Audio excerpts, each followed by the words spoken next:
ಬಂಧುಗಳೇ ನಮಸ್ಕಾರ, ಹೇಗಿದ್ರೆ ನೀವೆಲ್ಲರೂ? ನಾನು ಸುಬ್ರಹ್ಮಣ್ಯ ಎಸ್ ಹಂಡಿಗೆ. ಬಂಧುಗಳೇ, ಇರಾನ್, ಅಮೆರಿಕ ಮತ್ತು ಇಸ್ರೇಲ್ ನಡುವಿನ ಯುದ್ಧ ಮುಂದುವರಿತಾ ಇದೆ. ಸದ್ಯಕ್ಕಂತೂ ನಿಲ್ಲುವಂತ ಲಕ್ಷಣಗಳು ಕಾಣಿಸ್ತಾ ಇಲ್ಲ. ಅದರ ನಡುವೆ ನಾವೆಲ್ಲರೂ ಕೂಡ ನೋಡಲೇಬೇಕಾಗಿರುವಂತ ಒಂದಷ್ಟು ಪ್ರಮುಖ ಬೆಳವಣಿಗೆ ಆಗಿದೆ. ಒಂದು, ಈ ಅಮೆರಿಕದ ಯುದ್ಧದಾಹದಿಂದಾಗಿ ಇವತ್ತು ಇಡೀ ಜಗತ್ತು ಪರಿತಪಿಸುವಂತ ಪರಿಸ್ಥಿತಿ ಎದುರಾಗಿದೆ. ಅಮೆರಿಕ ಯುದ್ಧ ಮಾಡಿದ್ದು ತನ್ನ ಸ್ವಾರ್ಥಕ್ಕೋಸ್ಕರ, ತನ್ನ ಲಾಭಕ್ಕೋಸ್ಕರ, ತನ್ನ ಪ್ರತಿಷ್ಠೆಯ ಕಾರಣಕ್ಕಾಗಿ. ಆದ್ರೆ ಅದೇ ಅಮೆರಿಕ ಇವತ್ತು ನ್ಯಾಟೋ ಪಡೆಗಳ ಸಹಾಯವನ್ನ ಕೇಳ್ತಾ ಇದೆ, ಮಿತ್ರ ರಾಷ್ಟ್ರಗಳ ಬೆಂಬಲವನ್ನ ಕೇಳ್ತಾ ಇದೆ. ಅವರು ಬೆಂಬಲವನ್ನ ಕೊಟ್ಟಿಲ್ಲ ಅಂದಾಗ ಅಥವಾ ನ್ಯಾಟೋ ಪಡೆಗಳ ಜೊತೆಗೆ ನಿಂತ್ಕೊಂಡಿಲ್ಲ ಅಂದಾಗ ಡೊನಾಲ್ಡ್ ಟ್ರಂಪ್ ಇನ್ನಷ್ಟು ಎಚ್ಚರಿಕೆಯ ಮಾತು, ಅಹಂಕಾರದ ಮಾತು ಎಲ್ಲವನ್ನೂ ಕೂಡ ಆಡೋದಕ್ಕೆ ಶುರು ಮಾಡ್ಕೊಂಡು ಬಿಟ್ಟಿದ್ದಾರೆ. ಇದು ಇವತ್ತು ಡೊನಾಲ್ಡ್ ಟ್ರಂಪ್ ಪರಿಸ್ಥಿತಿ. ಬಂಧುಗಳೇ, ಡೊನಾಲ್ಡ್ ಟ್ರಂಪ್ ಈ ಪ್ರತಿಷ್ಠೆಯ ಯುದ್ಧದ ಕಾರಣಕ್ಕಾಗಿ ಒಂದು ಕಡೆಯಿಂದ ಇಡೀ ಜಗತ್ತಿನಲ್ಲಿ ಇವತ್ತು ತೈಲ ತಲ್ಲಣ ಸೃಷ್ಟಿಯಾಗಿ ಬಿಟ್ಟಿದೆ. ಅದು ಎಲ್ಲಿವರೆಗೆ ಹೋಗಿ ತಲುಪುತ್ತೋ ಗೊತ್ತಿಲ್ಲ. ಒಂದು ರೀತಿಯಲ್ಲಿ ಅಂದ್ರೆ ಇಡೀ ಜಗತ್ತಿನಲ್ಲೇ ಇತ್ತೀಚೆಗೆ ನಾವು ಇಂತಹ ಪರಿಸ್ಥಿತಿ ನೋಡಿರಲಿಲ್ಲ. ಅಂಥದೊಂದು ಪರಿಸ್ಥಿತಿಯನ್ನು ಇದೀಗ ಡೊನಾಲ್ಡ್ ಟ್ರಂಪ್ ತಂದಿಟ್ಟು ಬಿಟ್ಟಿದ್ದಾರೆ. ವಿಪರೀತ ಒತ್ತಡದ ಬದುಕು, ಪೌಷ್ಟಿಕ ಆಹಾರದ ಕೊರತೆಯಿಂದ ಶುಗರ್, ಬಿಪಿ, ಬೊಜ್ಜು, ಗ್ಯಾಸ್ಟ್ರಿಕ್ ನಂತಹ ಆರೋಗ್ಯ ಸಮಸ್ಯೆ. ಹೆಚ್ಚು ಪೋಷಕಾಂಶಯುಕ್ತ ಆಹಾರ ಮತ್ತು ಸಿರಿಧಾನ್ಯಗಳೇ ಇದಕ್ಕೆ ಪರಿಹಾರ. ಮಿಲ್ಲೆಟ್ಸ್ ಚೂರ್ಣಂ ಇಂದಿನ ವೇಗದ ಬದುಕಿಗೆ ಪುರಾತನ ಪೋಷಣೆಯ ಶಕ್ತಿ. ಇದು ಸಿರಿಧಾನ್ಯ, ಡ್ರೈ ಫ್ರೂಟ್ಸ್, ಮೊಳಕೆ ಕಾಳುಗಳು, ಧಾನ್ಯ ಮತ್ತು ಸೀಡ್ಸ್ ಇಂದ ಸಮೃದ್ಧವಾಗಿದೆ. ಬನ್ನಿ ಮತ್ತೆ ಸಾಂಪ್ರದಾಯಿಕ ಸಿರಿಧಾನ್ಯಗಳಿಗೆ ಮರಳೋಣ. ಆರ್ಡರ್ ಮಾಡಲು ಡಿಸ್ಕ್ರಿಪ್ಷನ್ ಬಾಕ್ಸ್ ಮತ್ತು ಪಿನ್ಡ್ ಕಾಮೆಂಟ್ ನಲ್ಲಿ ಲಿಂಕ್ ಇದೆ. ಎಷ್ಟು ಮಾತ್ರ ಅಲ್ಲ, ಇನ್ನೊಂದಷ್ಟು ಅವಾಂತರಗಳಾಗಿದೆ, ಇನ್ನೊಂದಷ್ಟು ಎಡವಟ್ಟುಗಳೆಲ್ಲವೂ ಕೂಡ ಆಗಿದೆ. ಅದು ಏನು ಅಂದ್ರೆ, ಇವತ್ತು ಇರಾನ್ ಅಂದ್ರೆ ಇಡೀ ಇರಾನ್, ಅಲ್ಲಿನ IRGC ಎನ್ನುವಂತ ಸೇನೆ ಏನಿತ್ತು, ತುಂಬಾ ಅಗ್ರೆಸಿವ್ ಆಗಿರುವಂತ ಸೇನೆ, ಅದರ ವಶಕ್ಕೆ ಬಂದ್ಬಿಟ್ಟಿದೆ ಇಡೀ ಇರಾನ್. ಇದರಿಂದ ಯಾರಿಗೆ ಇವತ್ತು ಹೊಡೆತ ಬೀಳುತ್ತೆ ಅಂದ್ರೆ, ಸುತ್ತಮುತ್ತ ಒಂದಷ್ಟು ಗಲ್ಫ್ ರಾಷ್ಟ್ರಗಳು ಇದ್ವು ನೋಡಿ, ಯಾವುದನ್ನ ನಾವು ಶ್ರೀಮಂತ ರಾಷ್ಟ್ರಗಳು ಅಂತ ಹೇಳ್ತಾ ಇದ್ವಿ, ತುಂಬಾ ಸೇಫ್ ಆಗಿರುವಂತ ರಾಷ್ಟ್ರಗಳು ಅಂತ ಹೇಳ್ತಾ ಇದ್ವಿ. ನಮ್ಮವರಿಗೂ ಕೂಡ, ಭಾರತೀಯರಿಗೂ ಕೂಡ ಆಶ್ರಯವನ್ನ ಕೊಟ್ಟಂತ ರಾಷ್ಟ್ರಗಳು ಯಾವ್ಯಾವ್ದಿದ್ವು, ಆ ರಾಷ್ಟ್ರಗಳಿಗೆ ಇವತ್ತು ಆತಂಕ ಶುರುವಾಗಿ ಬಿಟ್ಟಿದೆ. ಇವತ್ತು ಡೊನಾಲ್ಡ್ ಟ್ರಂಪ್ ಅವರ ನಡುವೆ ತಂದಿಡುವಂತ ಕೆಲಸವನ್ನ ಮಾಡಿ ಅಲ್ಲಿಂದ ಎಸ್ಕೇಪ್ ಆಗುವಂತ ಪ್ರಯತ್ನವನ್ನ ಮಾಡ್ತಾ ಇದ್ದಾರೆ. ಇದು ಡೊನಾಲ್ಡ್ ಟ್ರಂಪ್ ಮಾಡ್ತಿರುವಂತ ಅವಾಂತರ, ಎಡವಟ್ಟು. ಇದು ಆ ಭಾಗದಲ್ಲಿ, ಮಧ್ಯಪ್ರಾಚ್ಯ ಭಾಗದಲ್ಲಿ ಇತ್ತಲ್ಲ, ಈ ಕೋಳಿ ಕಾಲ್ ಕೆರಿಯುತ್ತೆ, ನಿಮಗೆಲ್ಲರಿಗೂ ಕೂಡ ಗೊತ್ತಿರುತ್ತೆ, ಕೆರೆದು ಎಲ್ಲ ಕಡೆಗಳಲ್ಲೂ ಕೂಡ ಇದು ಮಾಡಿ ಹಾಕ್ಬಿಡುತ್ತೆ. ಈಗ ಡೊನಾಲ್ಡ್ ಟ್ರಂಪ್ ಮಾಡಿದಂಥ ಕೆಲಸವೂ ಕೂಡ ಅಷ್ಟೇ. ಆ ಭಾಗದಲ್ಲಿ ಅಂತಹ ಸಮಸ್ಯೆಗಳು ಏನೂ ಇರಲಿಲ್ಲ, ಒಂದು ರೀತಿಯಲ್ಲಿ ಶಾಂತಿ ನೆಲೆಸಿತ್ತು. ಆಗಾಗ ಯುದ್ಧದ ವಾತಾವರಣ ಇದ್ದರೂ ಕೂಡ ಗಲ್ಫ್ ರಾಷ್ಟ್ರಗಳಿಗೆ ಹೆಚ್ಚಿನ ಸಮಸ್ಯೆ ಆಗ್ತಾ ಇರಲಿಲ್ಲ, ವಿಶೇಷವಾಗಿ ಕೊಲ್ಲಿ ರಾಷ್ಟ್ರಗಳಿಗೆ ಸಮಸ್ಯೆ ಆಗ್ತಾ ಇರಲಿಲ್ಲ. ಆದರೆ ಈಗ ಡೊನಾಲ್ಡ್ ಟ್ರಂಪ್ ಬಂದಲ್ಲಿ ಕಾಲು ಕೆರೆದಂಥ ಕಾರಣಕ್ಕಾಗಿ ಅವರಿಗೆ ಈಗ ಸಮಸ್ಯೆ ಆಗಿಬಿಟ್ಟಿದೆ. ಅವ್ರಿಗೆ ಸಮಸ್ಯೆ ಅಂದ್ರೆ ನಮ್ಮ ಸಾಕಷ್ಟು ಭಾರತೀಯರಿಗೂ ಕೂಡ ಅದೊಂದು ರೀತಿಯಲ್ಲಿ ಸಮಸ್ಯೆ ಆದಂಥ ರೀತಿಯಲ್ಲಿ. ಅದೇನು ಅನ್ನೋದನ್ನು ನಾನು ವಿಸ್ತೃತವಾಗಿ ವಿವರಿಸ್ತಾ ಹೋಗ್ತೀನಿ, ಆಗ ನಿಮ್ಗೆ ಅರ್ಥ ಆಗ್ತಾ ಹೋಗುತ್ತೆ. ಒಂದು ವೇಳೆ ಮೊದಲಿಗೆ ಜಾಗತಿಕವಾಗಿ ಸಾಕಷ್ಟು ಎಫೆಕ್ಟ್ ಆಗ್ತಾ ಇದೆ. ಹರ್ಮುಜ್ ಜಲಸಂಧಿ ಕ್ಲೋಸ್ ಆಗಿರುವ ಕಾರಣಕ್ಕಾಗಿ ಒಂದಷ್ಟು ದೇಶಗಳಲ್ಲಿ ಲಾಕ್ಡೌನ್ ಅಂತ ಪರಿಸ್ಥಿತಿ ನಿರ್ಮಾಣ ಆಗಿದೆ. ಇನ್ನೊಂದಷ್ಟು ದೇಶಗಳಲ್ಲಿ ಆರ್ಥಿಕವಾಗಿ ಅವರು ತೀರಾ ಕುಸಿದು ಹೋಗ್ತಾ ಇದ್ದಾರೆ. ನಮ್ಮ ಭಾರತದ ವಿಚಾರಕ್ಕೆ ಬಂದ್ರೆ, ಇಲ್ಲಿವರೆಗೆ ಪೆಟ್ರೋಲ್ ಡೀಸೆಲ್ ಬೆಲೆ ಹೆಚ್ಚಳ ಆಗಿಲ್ಲ, ಬಟ್ ಮುಂದೆ ಏನಾಗುತ್ತೋ ಗೊತ್ತಿಲ್ಲ. ಆದ್ರೆ ಇನ್ನೊಂದು ಕಡೆಯಿಂದ ಆಟೋಗೆ ಬಳಸುವಂತ LPG ಗ್ಯಾಸ್ ಇತ್ತಲ್ಲ, ಅದಕ್ಕೆ ಹಾಹಾಕಾರ ಉಂಟಾಗಿದೆ. ಇವತ್ತು ಬೆಂಗಳೂರಿನಲ್ಲಿ ಬಹುತೇಕ ಬಂಕ್ಗಳ ಮುಂದೆ ಆಟೋಗಳು ಸಾಲು ನಿಂತಂತ ದೃಶ್ಯವನ್ನ ನಾವು ಸರ್ವೇ ಸಾಮಾನ್ಯವಾಗಿ ನೋಡ್ತಾ ಇದ್ವಿ. ಆಟೋದವರು ಒಂದು ದಿನ ಆಟೋ ಓಡಿಸಿಲ್ಲ ಅಂತಾದ್ರೆ ಎಷ್ಟೋ ಮನೆಯಲ್ಲಿ ಅವತ್ತು ಒಲೆಯನ್ನು ಹಚ್ಚೋದಿಕ್ಕೆ ಸಾಧ್ಯ ಆಗೋದಿಲ್ಲ ಅಂತ ಪರಿಸ್ಥಿತಿ ಇದೆ. ದಿನದ ದುಡಿಮೆಯನ್ನು ನಂಬ್ಕೊಂಡು ಬದುಕು ಸಾಗಿಸ್ತಾ ಇದ್ದಂಥವರು ಅವರು ಇವತ್ತು ಒದ್ದಾಡುವಂತ ಪರಿಸ್ಥಿತಿ ಇದೆ. ಸಾಕಷ್ಟು ಕಡೆಗಳಲ್ಲಿ ಬೆಲೆಯೂ ಕೂಡ ಹೆಚ್ಚಳ ಆಗಿದೆ, ಅವರು ಪರಿತಪಿಸ್ತಾ ಇದ್ದಾರೆ. ಮತ್ತೊಂದು ಕಡೆಯಿಂದ LPG ಗ್ಯಾಸ್ ವಿಚಾರ ನಿಮ್ಗೆ ಗೊತ್ತೇ ಇದೆ. ಈ ಕಮರ್ಷಿಯಲ್ ಗ್ಯಾಸ್ನಲ್ಲಿ ಏನೆಲ್ಲ ಸಮಸ್ಯೆ ಆಗಿದೆ, ಹೋಟೆಲ್ ಅವರು ಎಷ್ಟು ಒದ್ದಾಡ್ತಿದ್ದಾರೆ ಅಂತೇಳಿ. ಅದರ ನಡುವೆ ಇದೀಗ 19 kg ಕಮರ್ಷಿಯಲ್ ಗ್ಯಾಸ್ ಬೆಲೆ ಕೂಡ ಹೆಚ್ಚಳ ಆಗಿದೆ. 195ರಿಂದ 220ರವರೆಗೆ ಹೆಚ್ಚಳ ಆಗಿದೆ. ಒಂದೊಂದು ಭಾಗದಲ್ಲಿ ಒಂದೊಂದು ರೀತಿಯಲ್ಲಿ ಹೆಚ್ಚಳ ಆಗಿದೆ. ಮಾರ್ಚ್ನಲ್ಲಿ ನಿಮಗೆ ಗೊತ್ತಿರುವ ಹಾಗೆ 114 ರೂಪಾಯಿ ಹೆಚ್ಚಳ ಆಗಿತ್ತು. ಇದೀಗ ಮತ್ತೆ ಹೆಚ್ಚು ಕಡಿಮೆ 200 ಆಸುಪಾಸಿನಲ್ಲಿ ಹೆಚ್ಚಳ ಆಗಿದೆ. ಕಮರ್ಷಿಯಲ್ ಸಿಲಿಂಡರ್ ಬೆಲೆ ಜಾಸ್ತಿ ಆಯಿತು ಅಂದ್ರೆ ಸಹಜವಾಗಿ ಎಲ್ಲರ ಮೇಲೂ ಕೂಡ ಪರಿಣಾಮ ಬೀರುತ್ತೆ. ಪ್ರಮುಖವಾಗಿ ಹೋಟೆಲ್ ಅನ್ನ ನಂಬಿಕೊಂಡಿದ್ದಂಥವರಿಗೆ ಅದು ದೊಡ್ಡ ಮಟ್ಟಿಗೆ ಪರಿಣಾಮ ಬೀರುತ್ತೆ. ಹೀಗೆ ಅಂದ್ರೆ ಒಂದು ಉದಾಹರಣೆ ಕೊಟ್ಟೆ, ನಮ್ಮ ದೇಶದಲ್ಲಿ ಏನೇನು ಸಮಸ್ಯೆ ಆಗ್ತಿದೆ ಅಂತ. ಈ ರೀತಿಯಾದಂಥ ಸಮಸ್ಯೆ ಇಡೀ ಜಗತ್ತಿನಾದ್ಯಂತ ಇವತ್ತು ಆಗ್ತಾ ಇದೆ. ಇದರ ನಡುವೆ ಯುದ್ಧ ಯಾವಾಗ ನಿಲ್ಲುತ್ತೆ ಎನ್ನುವಂಥ ಪ್ರಶ್ನೆ ಇತ್ತಲ್ಲ, ಡೊನಾಲ್ಡ್ ಟ್ರಂಪ್ ಒಂದೊಂದು ಸಂದರ್ಭದಲ್ಲಿ ಒಂದೊಂದು ರೀತಿಯ ಹೇಳಿಕೆ ಬರ್ತಾ ಇತ್ತು. ಒಮ್ಮೆ ಕದನ ವಿರಾಮದ ರೀತಿಯಲ್ಲಿ ಮಾತನಾಡೋದು, ಮತ್ತೊಂದು ಕಡೆಯಿಂದ ಆ ದಾಳಿಯನ್ನು ಮುಂದುವರಿಸೋದು, ಇನ್ನೊಂದು ಕಡೆಯಿಂದ ಭೂ ದಾಳಿಗೆ ಸಿದ್ಧತೆಯನ್ನ ಮಾಡ್ತಾ ಇದ್ದೀವಿ ಎನ್ನುವ ಬಿಂಬಿಸುವಂತ ಪ್ರಯತ್ನವನ್ನ ಮಾಡೋದು, ಸೈನಿಕರ ಸಂಖ್ಯೆಯನ್ನು ಜಾಸ್ತಿ ಮಾಡೋದು, ಹೆಚ್ಚೆಚ್ಚು ಸೈನಿಕರನ್ನ ಜಮಾವಣೆ ಮಾಡೋದು, ಇಂತಹ ಕೆಲಸ ಎಲ್ಲವೂ ಕೂಡ ಡೊನಾಲ್ಡ್ ಟ್ರಂಪ್ ಕಡೆಯಿಂದ ಆಗ್ತಿತ್ತು. ಈಗ ಒಂದು ಪ್ರಮುಖವಾದಂತ ಹೇಳಿಕೆ ಬಂದಿದೆ, ಇನ್ನೊಂದು 3-4 ವಾರಗಳಲ್ಲಿ ನಾವು ಯುದ್ಧವನ್ನ ನಿಲ್ಲಿಸ್ಬಿಡ್ತೀವಿ ಅಂತ. ಅಂದ್ರೆ ಹರ್ಮುಜ್ ಜಲಸಂಧಿನ ಓಪನ್ ಮಾಡದೇ ಇದ್ದರೂ ಕೂಡ 3-4 ವಾರಗಳಲ್ಲಿ ನಿಲ್ಲಿಸ್ಬಿಡ್ತೀವಿ ಅಂತ. ಅಂದ್ರೆ ಏನೇನು ಸಮಸ್ಯೆ ಮಾಡ್ಬೇಕು ಎಲ್ಲವನ್ನೂ ಕೂಡ ಮಾಡಿ ಆಗಿದೆ. ಅಂದ್ಕೊಂಡಿದ್ದನ್ನು ಸಾಧಿಸೋಕೆ ಇದೀಗ ಡೊನಾಲ್ಡ್ ಟ್ರಂಪ್ಗೆ ಸಾಧ್ಯ ಆಗಿಲ್ಲ. ಅಲ್ಲಿಂದ ಎಸ್ಕೇಪ್ ಆಗಿಬಿಡ್ತೀವಿ ಎನ್ನುವ ರೀತಿಯಲ್ಲಿ ಡೊನಾಲ್ಡ್ ಟ್ರಂಪ್ ಕಡೆಯಿಂದ ಹೇಳಿಕೆ ಬರ್ತಾ ಇದೆ. ಅದು ಸಾಮಾನ್ಯವಾದಂಥ ಪರಿಣಾಮ ಅಲ್ಲ ಅದರಿಂದ ಆಗೋದು. ಅದೇನು ಅನ್ನೋದು ನಾನು ಆನಂತರ ಹೇಳ್ತಾ ಹೋಗ್ತೀನಿ. ಮೊದಲಿಗೆ ಈಗ ಸೇನೆ ವಶಕ್ಕೆ ಅಂತ ಇರ್ತಲ್ಲ ಆ ವಿಚಾರಕ್ಕೆ ಬರೋಣ. ಬಂಧುಗಳೇ, ನಿಮ್ಮೆಲ್ಲರಿಗೂ ಕೂಡ ಗೊತ್ತಿರುವ ಹಾಗೆ ಇರಾನ್ನಲ್ಲಿ ಇಸ್ಲಾಮಿಕ್ ಕ್ರಾಂತಿ ಆಯಿತು. 1979 ಬಳಿಕ ಅಯತುಲ್ಲಾ ಖೊಮೇನಿ ಅಥವಾ ಖೊಮೇನಿ ಆಡಳಿತ ಅಲ್ಲಿ ಬಂತು. ಖೊಮೇನಿ ಸರ್ವೋಚ್ಚ ನಾಯಕನಾಗಿ ಸುದೀರ್ಘ ಅವಧಿಯವರೆಗೆ ಅಲ್ಲಿ ಅಧಿಕಾರವನ್ನು ನಡೆಸಿದ್ರು. ಹೀಗಿದ್ದಂಥ ಸಂದರ್ಭದಲ್ಲಿ ಖೊಮೇನಿ ಮಾಡಿದ್ದೇನಪ್ಪ ಅಂದ್ರೆ ಒಂದು ಖಾಸಗಿ ಸೇನೆ, IRGC, Islamic revolutionary guard corps 1979 ಸಂದರ್ಭದಲ್ಲಿ ಸ್ಥಾಪನೆಯನ್ನ ಮಾಡಿದ್ರು. ಅಲ್ಲಿ ಎರಡು ರೀತಿಯಾದಂತಹ ಸೇನೆ ಇದೆ. ಒಂದು ಸೇನೆ ಆರ್ಟೇಶ್ ಅಂತ ಹೇಳಿ, ಆ ಸೇನೆ ಏನು ಮಾಡುತ್ತೆ ಅಂದ್ರೆ ಗಡಿ ಭಾಗದಲ್ಲಿ ದೇಶವನ್ನ ಕಾಯುವಂತ ಕೆಲಸ ನಮ್ಮ ಸೇನೆ ಏನು ಮಾಡುತ್ತೆ, ಹಾಗೆ ಅವರಲ್ಲೂ ಕೂಡ ಆ ಸೇನೆ ಆ ಕೆಲಸವನ್ನ ಮಾಡುತ್ತೆ. ಈ IRGC ಏನು ಮಾಡುತ್ತೆ ಅಂದ್ರೆ ದೇಶದ ಒಳಗಡೆ ಆಂತರಿಕ ದಂಗೆಗೆ ಅವಕಾಶವನ್ನ ಮಾಡಿಕೊಡೋದಿಲ್ಲ. ವಿದೇಶಿ ಪಿತೂರಿ ಏನಾದ್ರೂ ಆಯ್ತಂದ್ರೆ ಅದನ್ನು ತಡೆಯುವಂತ ಕೆಲಸ, ಈ ಧಾರ್ಮಿಕ ಕಾನೂನುಗಳೆಲ್ಲವನ್ನು ಕೂಡ ಜಾರಿಗೆ ತರುವಂತ ಕೆಲಸವನ್ನ IRGC ಮಾಡುತ್ತೆ. ತುಂಬಾ ಅಗ್ರೆಸಿವ್ ನೇಚರ್ ಅನ್ನ ಹೊಂದಿದೆ. ಹೆಚ್ಚು ಕಡಿಮೆ 2 ಲಕ್ಷಕ್ಕೂ ಅಧಿಕ ಸೈನಿಕರನ್ನ ಹೊಂದಿದೆ. ಈ 1/3 ಭಾಗದ ಅಧಿಕಾರವನ್ನು ಕೂಡ ಅವರು ಹೊಂದಿದ್ದಾರೆ. ಅಂದ್ರೆ ತೈಲ ಬಾವಿಗಳು ಒಂದಷ್ಟು ಕಡೆಗಳಲ್ಲಿ, ಹೀಗೆ ಇರಾನ್ನ ಆರ್ಥಿಕ ಮೂಲ ಯಾವುದಿದೆ ಅದರ ಮೇಲೆ ಹಿಡಿತವನ್ನು ಕೂಡ ಈ IRGC ಹೊಂದಿದೆ. ಖೊಮೇನಿಗೆ ಒಂದು ರೀತಿಯಲ್ಲಿ ಖಾಸಗಿ ಸೇನೆ ಇದ್ದ ರೀತಿಯಲ್ಲಿ ಇತ್ತು. ದೇಶದ ಒಳಗಡೆ ಯಾವುದೇ ಪ್ರತಿಭಟನೆ ನಡೆಯದ ರೀತಿಯಲ್ಲಿ, ದೇಶದ ಒಳಗಡೆ ದಂಗೆ ಆಗದ ರೀತಿಯಲ್ಲಿ ನಿಯಂತ್ರಿಸಿಕೊಂಡು ಬರುವಂತ ಕೆಲಸವನ್ನ ಈ IRGC ಮಾಡ್ಕೊಂಡು ಬರ್ತಾ ಇತ್ತು. ಈ ಆರ್ಟೇಶ್ ಎನ್ನುವಂತ ಸೇನೆ ಗಡಿ ಭಾಗದಲ್ಲಿ ಕಾಯುವಂತ ಕೆಲಸವನ್ನ ಮಾಡ್ತಾ ಇತ್ತು. ಏನಾಯ್ತು ಅಲ್ಲಿ ಅಂದ್ರೆ ಅಲ್ಲಿ ಒಂದು ಈ ಜನರಿಂದ ಚುನಾಯಿತವಾಗಿರುವಂತ ಸರ್ಕಾರವೂ ಕೂಡ ಇದೆ.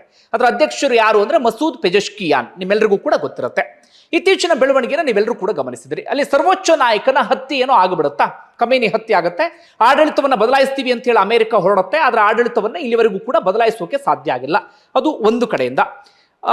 ಖೊಮೇನಿ ಹತ್ಯೆ ಆಗ್ತಾ ಇದ್ದ ಹಾಗೆ ಸರ್ವೋಚ್ಚ ನಾಯಕನಾಗಿ ಆಯ್ಕೆ ಮಾಡಿದ್ದಾರನ್ನ ಅಂದ್ರೆ ಖೊಮೇನಿ ಮಗ ಮೊಜ್ತಬಾ ಖೊಮೇನಿಯನ್ನ.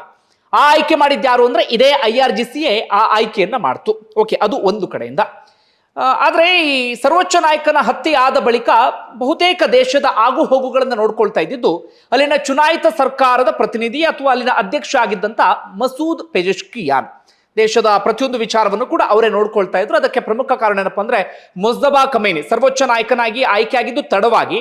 ಆಯ್ಕೆ ಆದರೂ ಕೂಡ ಸದ್ಯ ಎಲ್ಲಿದ್ದಾರೆ, ಏನ್ ಮಾಡ್ತಿದ್ದಾರೆ ಯಾರಿಗೂ ಕೂಡ ಗೊತ್ತಿಲ್ಲ. ಡಿಸಿಷನ್ ಮೇಕರ್ ಆಗಿ ಕೆಲಸವನ್ನ ಮಾಡ್ತಿದ್ದಾರಾ ಅದರ ಬಗ್ಗೆಯೂ ಕೂಡ ಗೊತ್ತಿಲ್ಲ. ಡೊನಾಲ್ಡ್ ಟ್ರಂಪ್ ಹೇಳ್ತಿರುವ ಪ್ರಕಾರ ಮೊಜ್ತಬಾ ಖೊಮೇನಿ ಸತ್ತು ಹೋಗಿಬಿಟ್ಟಿದ್ದಾರಂತೆ. ಇನ್ನೊಂದಷ್ಟು ಜನರ ವಾದ ರಷ್ಯಾದಲ್ಲಿದ್ದಾರೆ, ಅಲ್ಲಿ ಇಲ್ಲಿ ಅಂತ ಇದೆ. ಇಲ್ಲಿವರೆಗೆ ಅವರ ಮುಖವನ್ನು ಯಾರು ನೋಡಿಲ್ಲ, ಇಲ್ಲಿವರೆಗೆ ಅವರ ವಾಯ್ಸ್ ಅನ್ನು ಕೂಡ ಯಾರು ಕೇಳಿಲ್ಲ. ಆಗಾಗ ಅವ್ರ ಕಡೆಯಿಂದ ಮಾಧ್ಯಮ ಪ್ರಕಟಣೆ ಮಾತ್ರ ಬರ್ತಾ ಇದೆ. ಹೀಗಾಗಿ ಮೊಜ್ತಬಾ ಖೊಮೇನಿ ಬಗ್ಗೆ ಯಾವುದೇ ಗ್ಯಾರಂಟಿಯೂ ಕೂಡ ಇಲ್ಲ. ಹೀಗಾಗಿ ಸದ್ಯ ಅಲ್ಲಿ ಇಡೀ ದೇಶದಲ್ಲಿ ಲೀಡರ್ ಅಂತ ಇರೋದು ಅಧ್ಯಕ್ಷರಾಗಿರುವಂತ ಮಸೂದ್ ಪೆಜೆಶ್ಕಿಯಾನ್. ಆದ್ರೆ ಈಗ ಏನಾಗಿದೆ ಅಂದ್ರೆ IRGC ಸ್ವತಃ ಇರಾನ್ ಮಾಧ್ಯಮಗಳೇ ಇದಕ್ಕೆ ಸಂಬಂಧಪಟ್ಟ ವರದಿಯನ್ನ ಬಿತ್ತರಿಸ್ತಾ ಇದ್ದಾವೆ. IRGC ಅಲ್ಲಿನ ಸೇನೆ ಏನಿದೆ ಇಡೀ ದೇಶವನ್ನ ತನ್ನ ಹಿಡಿತಕ್ಕೆ ತೆಗೆದುಕೊಂಡಿದೆ ಅಥವಾ ತನ್ನ ವಶಕ್ಕೆ ತೆಗೆದುಕೊಂಡಿದೆ. ಅಂದ್ರೆ ಇದೀಗ ಇರಾನ್ನಲ್ಲಿ ಇನ್ನು ಮುಂದೆ ಮಿಲಿಟರಿ ಆಡಳಿತ ಜಾರಿಗೆ ಬರ್ತಾ ಇದೆ. ಇದರ ಪರಿಣಾಮ ಏನು ಅಂತ ಗಮನಿಸ್ತಾ ಹೋಗೋಣ. ಬಂಧುಗಳೇ, ಮಸೂದ್ ಪೆಜೆಶ್ಕಿಯಾನ್ ಸ್ವಲ್ಪ ಮೃದು ಧೋರಣೆ ಹೊಂದಿದ್ದಂಥ ವ್ಯಕ್ತಿ, ಸ್ವಲ್ಪ ಆಧುನಿಕತೆಯ ಬಗ್ಗೆ ಯೋಚನೆ ಮಾಡುವಂತಹ ವ್ಯಕ್ತಿ, ಸುಧಾರಣೆಯ ಮನಸ್ಥಿತಿ ಉಳ್ಳಂಥ ವ್ಯಕ್ತಿ. ಅಂದ್ರೆ ಅತಿಯಾದಂಥ ಧಾರ್ಮಿಕ ಕಟ್ಟಣೆಗಳನ್ನ ಫಾಲೋ ಮಾಡ್ತಾ ಇರಲಿಲ್ಲ. ಅಂದ್ರೆ ಹಿಜಾಬ್ ಕಡ್ಡಾಯ, ಬುರ್ಕಾ ಕಡ್ಡಾಯ, ಆ ರೀತಿಯಾದಂಥ ಮನಸ್ಥಿತಿ ಮಸೂದ್ ಪೆಜೆಶ್ಕಿಯಾನ್ಗೆ ಇರಲಿಲ್ಲ. ಒಂದು. ಮತ್ತೊಂದು, ಸಾಧಾರಣವಾಗಿ ಇಂಥ ಪರಿಸ್ಥಿತಿ ಬಂದಾಗ ಮಾತುಕತೆಗೆ ಆದ್ಯತೆಯನ್ನ ಕೊಡುವಂತಹ ವ್ಯಕ್ತಿ, ಹೆಚ್ಚಾಗಿ ಯುದ್ಧದ ಬಗ್ಗೆ ಒಲವನ್ನ ಹೊಂದಿರದಂತಹ ವ್ಯಕ್ತಿ. ಮತ್ತೊಂದು ಹೇಗೆ ಅಂದ್ರೆ ಈ ಪರಮಾಣು ಬಗ್ಗೆ ಅಂತ ಒಲವು ಅಂತದ್ದು ಯಾವುದನ್ನು ಕೂಡ ಹೊಂದಿರದಂತಹ ವ್ಯಕ್ತಿ. ಹೀಗಾಗಿ ಮಸೂದ್ ಪೆಜೆಶ್ಕಿಯಾನ್ ಬಗ್ಗೆ ಯಾರಿಗೂ ಅಂತಹ ಸಿಟ್ಟು, ದ್ವೇಷ ಅಂತದ್ದೇನು ಕೂಡ ಇರಲಿಲ್ಲ. ಇದು ಮಸೂದ್ ಪೆಜೆಶ್ಕಿಯಾನ್ ನೇಚರ್. ಈಗ IRGC ತನ್ನ ವಶಕ್ಕೆ ತೆಗೆದುಕೊಂಡಿದ್ದಿಲ್ಲ. ಇವರ ನೇಚರ್ ಹೇಗೆ ಅಂದ್ರೆ ಇವರು ಮಾತಾಡಲ್ಲ, ಮಾತು ಎತ್ತಿದ್ರೆ ಯುದ್ಧ ಯುದ್ಧ ಯುದ್ಧ ಅಂತ ಹೇಳ್ತಾರೆ. ಪರಮಾಣು ಸಂಗ್ರಹದ ಬಗ್ಗೆ ಒಲವನ್ನ ಹೊಂದಿರುವಂಥವರು, ಬೇರೆ ದೇಶಗಳ ಮೇಲೆ ದಾಳಿಯನ್ನ ಮಾಡಬೇಕು ಎನ್ನುವಂತ ಮನಸ್ಥಿತಿಯನ್ನ ಜಾಸ್ತಿ ಹೊಂದಿದಂಥವರು ಈ IRGC. ಈಗ ಏನಾಗಿದೆ ಅಂದ್ರೆ ನಾನು ಆಗ್ಲೇ ಹೇಳಿದ ಹಾಗೆ ಮೃದು ಧೋರಣೆಯನ್ನ ಹೊಂದಿದ್ದಂತ ಮಸೂದ್ ಪೆಜೆಶ್ಕಿಯಾನನ್ನ ಮೂಲೆ ಗುಂಪು ಮಾಡಲಾಗಿದೆ. ಕಂಪ್ಲೀಟ್ ಹಿಡಿತ ಇದೀಗ IRGCಗೆ ಬಂದಿದೆ. ಹೀಗಾಗಿ ಅಮೆರಿಕ ಮಾತುಕತೆಗೆ ಮುಂದೆ ಬರ್ತಾ ಇದ್ದರೂ ಕೂಡ, ಮಸೂದ್ ಪೆಜೆಶ್ಕಿಯಾನ್ಗೆ ಅಧ್ಯಕ್ಷರಿಗೆ ಒಲವು ಇದ್ದರೂ ಕೂಡ IRGC ಅದಕ್ಕೆ ಅವಕಾಶವನ್ನ ಮಾಡಿಕೊಡ್ತಾ ಇಲ್ಲ. IRGC ವಾದ ಬೇರೆನೇ ಇದೆ. ನಾವು ಯುದ್ಧವನ್ನ ಶುರು ಮಾಡಿದ್ದಲ್ಲ, ಅಮೆರಿಕ ಯುದ್ಧವನ್ನ ಶುರು ಮಾಡಿದ್ದು. ಹೀಗಾಗಿ ನಾವಂತೂ ಈ ಯುದ್ಧವನ್ನ ಕೈ ಬಿಡೋದಕ್ಕೆ ಸಾಧ್ಯವಿಲ್ಲ ಅಥವಾ ಮಾತುಕತೆ ಕಡೆ ನಾವು ಹೋಗದೇ ಇಲ್ಲ ಎನ್ನುವಂತ ಮನಸ್ಥಿತಿಯನ್ನ ಉಳ್ಳಂತವರು IRGC. ಅವರು ತುಂಬಾ ಈಗ ಅಗ್ರೆಸಿವ್ ಆಗಿ ಮುಂದೆ ಹೋಗ್ತಿದ್ದಾರೆ. ಈಗ ಅಮೆರಿಕಗೆ ಹೊಡೆತವನ್ನ ಕೊಟ್ಟಂತವ್ರು ಯಾರು ಅಂದ್ರೆ ಇದೇ IRGC. ಈಗ ಮಿಸೈಲ್ಸು ಅಥವಾ ಈ ಡ್ರೋನ್ಸ್ ಗಳೆಲ್ಲ ಬರ್ತಿದ್ದಾವಲ್ಲ, ಇವೆಲ್ಲವೂ ಕೂಡ IRGC ಕಾಪಾಡಿಕೊಂಡು ಬಂದಿದ್ದು. ಅದನ್ನೇ ಇದೀಗ ಅಮೆರಿಕದ ಮೇಲೆ ಹಾಕುವಂತ ಅಥವಾ ಅಮೆರಿಕದ ವಿರುದ್ಧವಾಗಿ ಹಾಕುವಂತ ಕೆಲಸವನ್ನ ಅವರು ನಿರಂತರವಾಗಿ ಮಾಡಿಕೊಂಡು ಬರ್ತಾ ಇದ್ದಾರೆ. ಅಂದ್ರೆ ಡೊನಾಲ್ಡ್ ಟ್ರಂಪ್ ಹೇಳ್ತಿದ್ದಾರಲ್ಲ, ನಾವು ಒಂದು ಆಡಳಿತದ ಜೊತೆಗೆ ಮಾತುಕತೆ ನಡೆಸ್ತಾ ಇದ್ದೀವಿ ಅಂತ. ಅದು ಹೆಚ್ಚು ಕಡಿಮೆ ಅಧ್ಯಕ್ಷರಾಗಿರುವಂತ ಮಸೂದ್ ಪೆಜೆಶ್ಕಿಯಾನ್ರನ್ನ ಇದಕ್ಕೆ ತೆಗೆದುಕೊಳ್ಳುವಂತ ಪ್ರಯತ್ನವನ್ನ ಪಡ್ತಿದ್ದಾರೆ ಅನ್ಸುತ್ತೆ, ವಿಶ್ವಾಸಕ್ಕೆ ತೆಗೆದುಕೊಳ್ಳುವಂತ ಪ್ರಯತ್ನ. ಆದ್ರೆ IRGC ಮಾತ್ರ ಅದು ಯಾವುದಕ್ಕೂ ಅವಕಾಶವನ್ನ ಮಾಡ್ಕೊಡ್ತಾ ಇಲ್ಲ.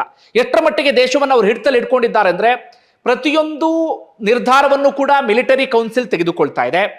ಪ್ರತಿಯೊಂದು ನೇಮಕಾತಿಯ ವಿಚಾರಕ್ಕೆ ಸಂಬಂಧಪಟ್ಟಾಗಿಯೂ ಕೂಡ ಅವರೇ ತೆಗೆದುಕೊಳ್ತಾ ಇದ್ದಾರೆ. ಅಧ್ಯಕ್ಷರಿಗೆ ಸದ್ಯ ಯಾವುದಕ್ಕೂ ಕೂಡ ಅವಕಾಶವನ್ನ ಮಾಡಿ ಕೊಡ್ತಾ ಇಲ್ಲ. ಹೀಗಾಗಿ ಸದ್ಯಕ್ಕಂತೂ ಅಮೆರಿಕದ ಜೊತೆಗೆ ಮಾತುಕತೆ ಡೌಟ್ ಅಂತ ಅನ್ಸುತ್ತೆ. ಅಮೆರಿಕದ ಜೊತೆಗೆ ಯಾವುದೇ ಒಪ್ಪಂದಕ್ಕೂ ಕೂಡ ಇವರು ಮುಂದಾಗುವಂತ ಸಾಧ್ಯತೆ ತೀರಾ ಕಡಿಮೆ ಇದೆ. ಹೀಗಾಗಿ ಅಮೆರಿಕವೇ ಅಲ್ಲಿಂದ ಹೋಗಬೇಕಾದಂತ ಪರಿಸ್ಥಿತಿ ನಿರ್ಮಾಣ ಆಗಬಹುದು. ಇವರಂತೂ IRGC ತಲೆಬಾಗುವಂತ ಲಕ್ಷಣಗಳು ಕಾಣಿಸ್ತಾ ಇಲ್ಲ, ಶರಣಾಗುವಂತ ಲಕ್ಷಣಗಳು ಕಾಣಿಸ್ತಾ ಇಲ್ಲ. ತುಂಬಾ ಅಗ್ರೆಸಿವ್ ನೇಚರ್, ಏನು ಬೇಕಾದ್ರೂ ಆಗ್ಲಿ ನಾವು ನುಗ್ತೀವಿ ಎನ್ನುವಂತ ಮನಸ್ಥಿತಿಯನ್ನ ಹೊಂದಿದಂತವರು. ಮುಂದಿನ ಪರಿಣಾಮ ಏನು ಆ ವಿಚಾರಕ್ಕೆ ಬರ್ತೀನಿ ಕೇಳಿ. ಬಂಧುಗಳೇ, ಮಿಲಿಟರಿ ಆಡಳಿತ ಬಂತು ಅಂತಾದ್ರೆ ಇರಾನ್ ಜನರಿಗೂ ಕೂಡ ಇದೀಗ ಒಂದು ಆತಂಕ ಶುರುವಾಗ್ಬಿಡುತ್ತೆ. ಸ್ವಲ್ಪ ದಿನಗಳಿಂದ ಆಂತರಿಕ ದಂಗೆ ಪ್ರತಿಭಟನೆ ಅಂತದನ್ನ ಮಾಡಿದ್ರು, ಮುಂದೊಂದು ದಿನ ಅದಕ್ಕೂ ಕೂಡ ಅವಕಾಶ ಸಿಗುವಂತ ಸಾಧ್ಯತೆ ಕಡಿಮೆ. ಮತ್ತೊಂದು, ಈ ಧಾರ್ಮಿಕ ಕಟ್ಟಳೆಗಳಿತ್ತಲ್ಲ ಅದನ್ನ ಇನ್ನಷ್ಟು ಕಠಿಣವಾಗಿ ಫಾಲೋ ಮಾಡುವಂತ ಸಾಧ್ಯತೆ ಇದೆ. ಜನರ ಮೇಲೆ ಅದನ್ನು ಇನ್ನಷ್ಟು ಜಾಸ್ತಿ ಹೇರಿಕೆ ಮಾಡುವಂತ ಸಾಧ್ಯತೆ ಇದೆ. ಇರಾನ್ ಒಳಗಡೆ ಆಗುವಂತ ಬೆಳವಣಿಗೆ ಅದು ಅವರಿಗೆ ಬಿಟ್ಟಂತ ವಿಚಾರ ಬಿಡಿ. ಆದ್ರೆ ಈಗ ಜಗತ್ತಿನ ಮೇಲೆ ಏನ್ ಪರಿಣಾಮ ಬೀರುತ್ತೆ ಅಂತ ನಾವು ಗಮನಿಸ್ತಾ ಹೋಗೋದಾದ್ರೆ, IRGC ತುಂಬಾ ಅಗ್ರೆಸಿವ್ ನೇಚರ್ ಆಗಿರುವಂತ ಕಾರಣಕ್ಕಾಗಿ ಮಧ್ಯಪ್ರಾಚ್ಯ ಭಾಗದಲ್ಲಿ ಇದೀಗ ಆತಂಕ ಇನ್ನಷ್ಟು ಜಾಸ್ತಿ ಆಗತ್ತೆ. ಈಗಾಗಲೇ ಮಧ್ಯಪ್ರಾಚ್ಯದಲ್ಲಿ ಸಾಕಷ್ಟು ರಾಷ್ಟ್ರಗಳು, ಗಲ್ಫ್ ಕಂಟ್ರೀಸ್ಗಳು ಸೇರಿದಂತೆ ಅವರೆಲ್ಲರೂ ಕೂಡ ಅಮೆರಿಕಗೆ ಸೇನಾ ನೆಲೆಯನ್ನ ಕೊಟ್ಟಿದ್ದಾವಲ್ಲ, ಅದೇ ಸೇನಾ ನೆಲೆಯನ್ನ ಬಳಸಿ ಇದೀಗ ಅಮೆರಿಕ ದಾಳಿಯನ್ನ ಮಾಡ್ತಲ್ಲ. ಹೀಗಾಗಿ ಆ ಸಿಟ್ಟು, ಆ ದ್ವೇಷ ಜಾಸ್ತಿ ಇದೆ. ಹೀಗಾಗಿ ಇಲ್ಲಿವರೆಗೆ ಗಲ್ಫ್ ರಾಷ್ಟ್ರಗಳು UAE, Saudi Arabia, Kuwait, Qatar, Oman, ಈ ಎಲ್ಲ ರಾಷ್ಟ್ರಗಳು, ಒಟ್ಟು 6 ರಾಷ್ಟ್ರಗಳು, ಯಾವುದೋ ಒಂದನ್ನು ಬಿಟ್ಟೆ ನಾನು ಮಿಸ್ ಮಾಡಿದೆ, ನೆನಪಾಗ್ತಿಲ್ಲ. ಒಟ್ಟಾರೆ 6 ರಾಷ್ಟ್ರಗಳು ನೆಮ್ಮದಿಯಾಗಿ ಜೀವನವನ್ನು ಸಾಗಿಸ್ತಾ ಇದ್ರಲ್ಲ, ಶ್ರೀಮಂತ ರಾಷ್ಟ್ರಗಳು ಅಂತ ಕರೆಸ್ಕೊಳ್ತಾ ಇದ್ರಲ್ಲ, ತುಂಬಾ ಭದ್ರತೆ ಇರುವಂತ ರಾಷ್ಟ್ರಗಳು ಅಂತ ಕರೆಸ್ಕೊಳ್ತಾ ಇದ್ರಲ್ಲ, ಅವರಿಗೀಗ ಆತಂಕ ಶುರುವಾಗಿದೆ. ಯಾಕಂದ್ರೆ ಅವರ ಮೇಲೆ ಇದೀಗ ಇವರು ಯಾರು IRGC ಅವರು ಒಂದು ರೀತಿಯಲ್ಲಿ ಸಿಟ್ಟಲ್ಲ ಇದ್ದಾರೆ. ಯಾವಾಗ ಬೇಕಾದ್ರೂ ಅವರು ಇದು ಮಾಡಬಹುದು ಎನ್ನುವಂತ ಮನಸ್ಥಿತಿಯಲ್ಲಿದ್ದಾರೆ. ಹೀಗಾಗಿ ಅವರ ಮೇಲೆ ಪ್ರಾಕ್ಸಿ ಯುದ್ಧವನ್ನ ಆರಂಭಿಸಬಹುದು. ಅಂದ್ರೆ ಒಂದಷ್ಟು ಸಂಘಟನೆಗಳನ್ನ, ಈ ಹೌತಿ, ಹಮಾಸು ಈ ರೀತಿಯಲ್ಲಿ ಇದ್ದಾರಲ್ಲ, ಅದೇ ರೀತಿಯಾಗಿ ಒಂದು ಪಡೆಯನ್ನ ಕಟ್ಟಿ ಅವ್ರ ಮೇಲೆ ಆಗಾಗ ಚೂ ಬಿಡುವಂತ ಕೆಲಸವನ್ನ IRGC ಮಾಡಬಹುದು. ಆ ಗಲ್ಫ್ ರಾಷ್ಟ್ರಗಳ ನೆಮ್ಮದಿಯನ್ನ ಸಂಪೂರ್ಣವಾಗಿ ಕಿತ್ಕೊಳ್ಳುವಂತ ಸಾಧ್ಯತೆ ಇದೆ. ಹರ್ಮುಜ್ ಜಲಸಂಧಿ ವಿಚಾರದಲ್ಲಿ ಮತ್ತೆ ಗಲ್ಫ್ ರಾಷ್ಟ್ರಗಳಿಗೆ ಸಮಸ್ಯೆಯನ್ನ ತಂದೊಡ್ಡುವಂತ ಸಾಧ್ಯತೆ ಇದೆ. ಇಲ್ಲಿವರೆಗೆ ಏನಾಗಿತ್ತು ಅಂದ್ರೆ, ಅವರೆಲ್ಲರೂ ಕೂಡ ಸುನ್ನಿ ಮುಸ್ಲಿಮರು, ಇರಾನ್ನಲ್ಲಿ ಇರೋದು ಶಿಯಾ ಮುಸ್ಲಿಮರು. ಆದರೆ ಅವ್ರ ನಡುವೆ ಅಂತಹ ಏನು ಘರ್ಷಣೆ, ಅಂತಹ ಜಟಾಪಟಿ ಅಂತದೇನು ಕೂಡ ಇರಲಿಲ್ಲ. ಇರಾನು, ಇರಾಕು, ಟರ್ಕಿ, ಇಲ್ಲೆಲ್ಲ ಸಿರಿಯಾ, ಇಲ್ಲೆಲ್ಲ ಯುದ್ಧದ ವಾತಾವರಣ ಇದ್ರೂ ಕೂಡ ಈ ಗಲ್ಫ್ ರಾಷ್ಟ್ರಗಳಲ್ಲಿ ನೆಮ್ಮದಿಯ ವಾತಾವರಣ ಇತ್ತು. ಇರಾನ್ ಇವ್ರ ಸುದ್ದಿಗೂ ಕೂಡ ಹೋಗ್ತಾ ಇರಲಿಲ್ಲ.